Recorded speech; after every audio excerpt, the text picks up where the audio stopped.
Big market voices में हमारे साथ कैपिटल माइंड के फाउंडर और सीईओ दीपक शेनॉय जुड़ गए हैं। दीपक, गुड आफ्टरनून। शो में जुड़ने के लिए शुक्रिया। सबसे पहले शुरुआत करेंगे आईटी के साथ, ऑब्वियसली, क्योंकि इतना पेन यहाँ पर और 52 वीक लो पर stocks, specially large cap IT, ये क्या बाइंग अपॉर्चुनिटी है या एक रीसेट है, ये फर्दर रीसेट है इंडियन आईटी स्टॉक्स में? क्या यहाँ से भी हम और 20-25% गिर सकते हैं? वैसे अनुज गिर तो सकते हैं 25 और 50% भी गिर सकते हैं, और मतलब कुछ भी ऐसे वैसे मार्केट को इस तरह से नहीं प्रेडिक्ट किया जा सकता। पर एक चीज जरूर है कि जो अर्निंग्स और जो कमेंट्री आई है वो काफी कॉशियस आई है। वो मैनेजमेंट भी ये कह रहे हैं कि हमें इतना मतलब ऑर्डर फ्लो नहीं नजर आ रहा कि हम आपको बता सकें कि ग्रोथ कितना होगा। थोड़ा सा उन्होंने सबड्यू कर दिया है एक्सपेक्टेशंस को। मुझे ये लग रहा है कि इस साल में यूएस अगर अपने रेट्स इंटरेस्ट रेट्स जो है वो और नहीं बढ़ाते हैं और वो रिसेशन एक लेवल से कंट्रोल भी हो जाता है, तो बिजनेस और इंडिया की तरफ आएगा गोइंग फॉरवर्ड। तो it may take another 2 to 3 quarters, लेकिन रिकवरी आईटी में जरूर आएगी। I think there are much better valuations now.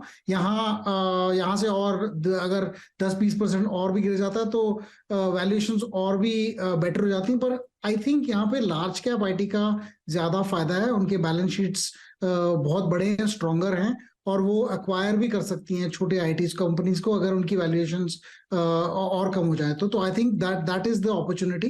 अगर आपको 3 या 4 साल का अगर ये रखना होगा तो I think IT is a good time to get in now.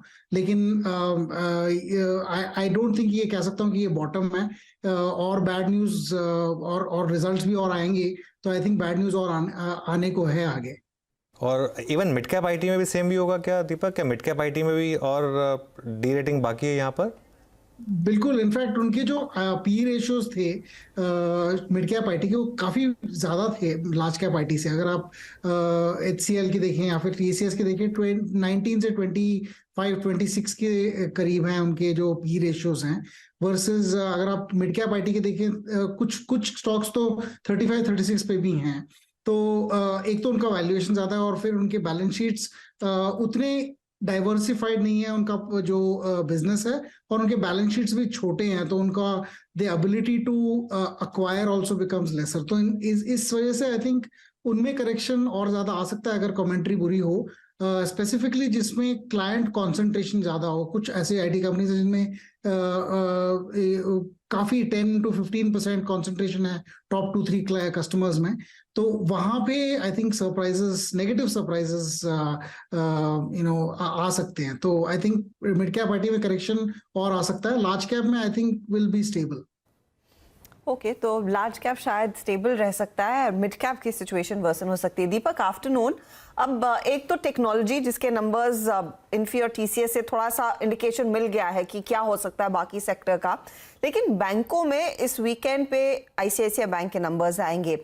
क्या HDFC बैंक से कुछ संकेत लेने चाहिए? HDFC बैंक ने साफ कहा है कि देखिए हम हाई इन्वेस्टमेंट फेज में हैं, तो वहां पर इसीलिए पैसा खर्च करता हुआ दिखाई दिया है बैंक का।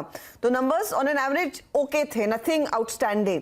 ICICI बैंक जो एक ज्यादा बेहतर परफॉर्मर रहा है इन द रीसेंट पास्ट, इससे उम्मीदें भी ज्यादा है, लेकिन डिलीवरी कैसी होगी? वैसे हम ICICI बैंक को ओन करते हैं हर्षदा, तो आई थिंक हम बायस्ड हैं इस रिगार्ड में। लेकिन इसमें ये है कि आई थिंक बैंकिंग सेक्टर अगर अच्छा करती है, यहाँ पे लार्ज कैप जो बैंक्स हैं वो अच्छा ही करेंगे एक तरह से, क्योंकि उनके जो डिपॉजिट रेट्स हैं वो काफी, अगर आप ICICI और HDFC के देखें तो कुछ ज्यादा बढ़े नहीं है इन कंपैरिजन विद छोटे छोटे बैंक्स थे। उन्होंने करीबन 8% देना शुरू कर दिया था, 8% से ज्यादा भी। लेकिन ICICI और HDFC ने उतना नहीं बढ़ाया था अपने इंटरेस्ट रेट्स बल्क डिपॉजिट्स के लिए भी। तो इस वजह से मुझे ये लग रहा है कि उनके मार्जिन पे उतना प्रेशर नहीं होगा। HDFC में ये था कि प्री प्रोविजन ऑपरेटिंग प्रॉफिट्स उनका कम था। उन्होंने प्रोविजंस कम कर दिए पिछले साल के कंपैरिजन में, तो उनका प्रॉफिट 20% इंक्रीज हो गया।